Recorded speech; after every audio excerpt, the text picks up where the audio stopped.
Welcome, lords and ladies, back to the realm, and specifically, welcome back to the Armory.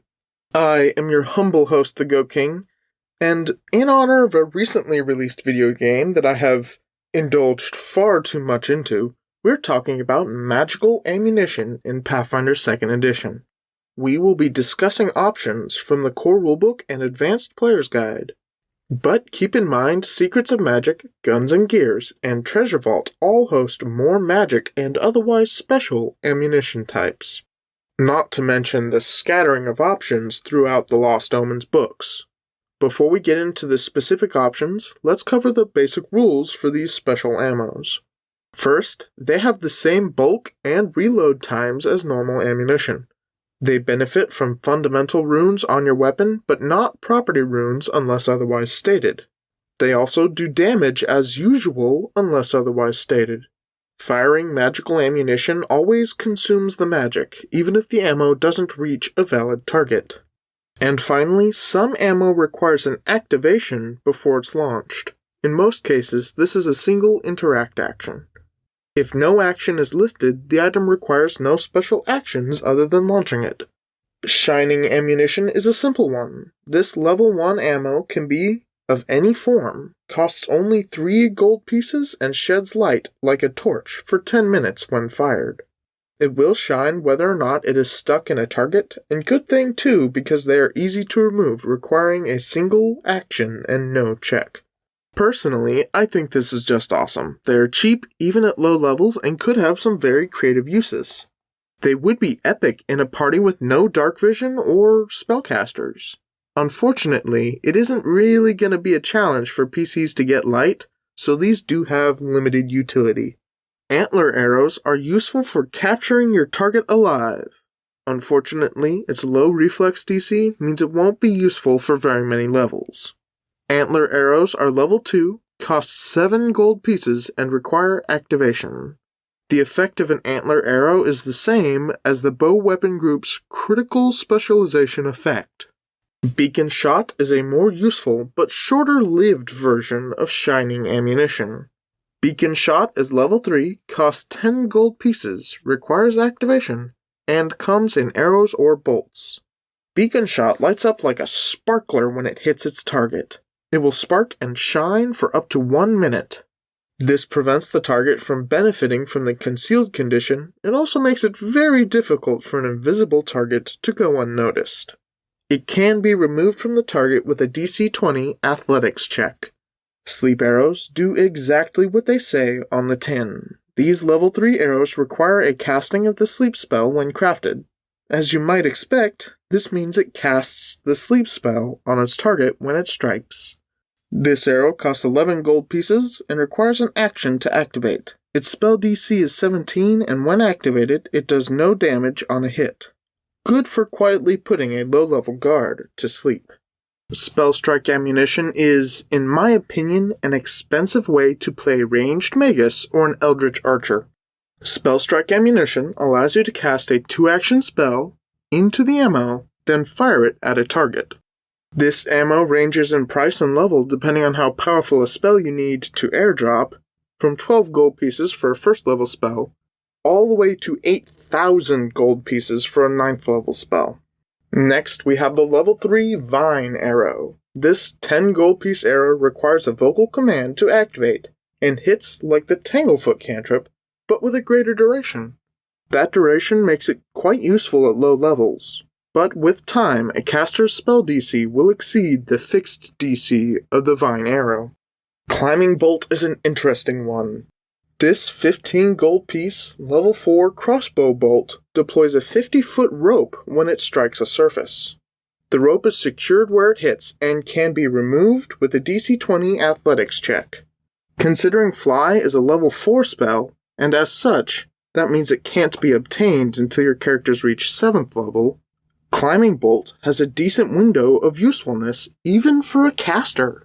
For non-casters, especially on scouting runs when you're away from the casters, this is useful well into the mid to late game.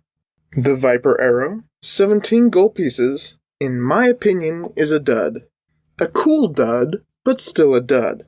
This level 4 arrow turns into a Viper, a -1 level creature when it strikes a target. It also afflicts the target with the Viper's Venom. After that, the Game Master controls the Viper. For context, a level 4 caster with heightened summon animal can summon a level 1 creature, like say a ball python, a creature 2 whole levels higher than the Viper. A level -1 creature is a full 5 levels lower than an enemy your level. The strongest use for this item is the fact that the target is immediately exposed to the Viper Venom. But might I recommend simply purchasing 3 doses of Black Adder Venom instead? Sure, this will cost 1 more gold piece, but it will provide 3 uses of a more potent poison.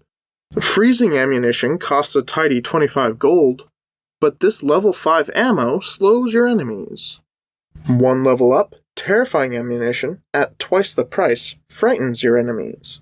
At level 7, corrosive ammunition is great for use against high armor class bosses.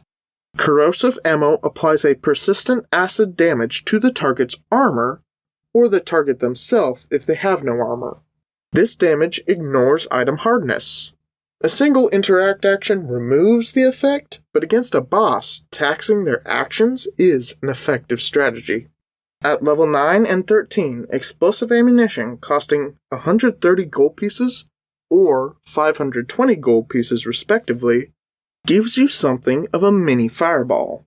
This could be used to strike at great range depending on your weapon, and it's action efficient, giving you the effect of a fireball as well as your normal attack.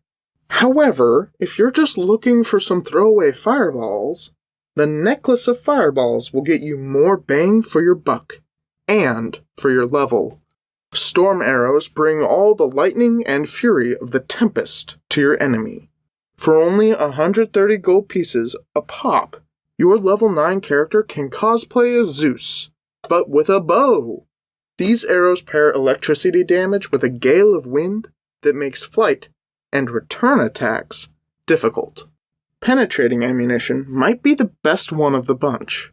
This ammo is 12th level and costs 400 gold pieces. In exchange for this mild sum, you can deploy your ranged attack as a 60-foot line. You roll 1 attack roll, and all targets in the line whose armor class you beat take damage. In addition, this attack passes through most walls, ignores 10 resistance, and causes persistent bleeding damage. Truly magnificent. On a different wavelength, we have one type of ammo here that isn't consumable.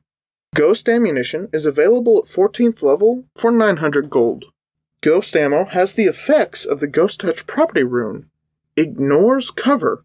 Ignores any obstacle that doesn't block incorporeal creatures. And the reason why it isn't consumable?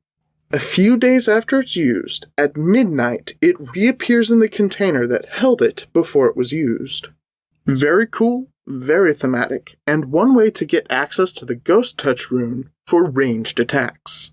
Stone Bullet is a simple one. This 130 gold piece, level 15, Sling Bullet casts flesh to stone on its target.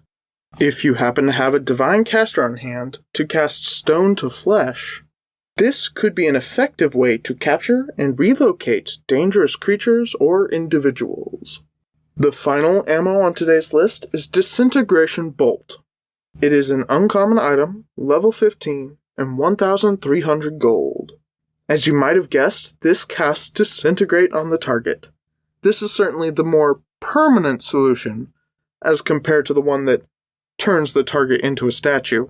Now, my friends, I feel the pull of that specific game yet again. It calls to me, and I will not deny it. Thank you for visiting the realm. I have been your distracted host, the Goat King. And as always, travel with loyal companions.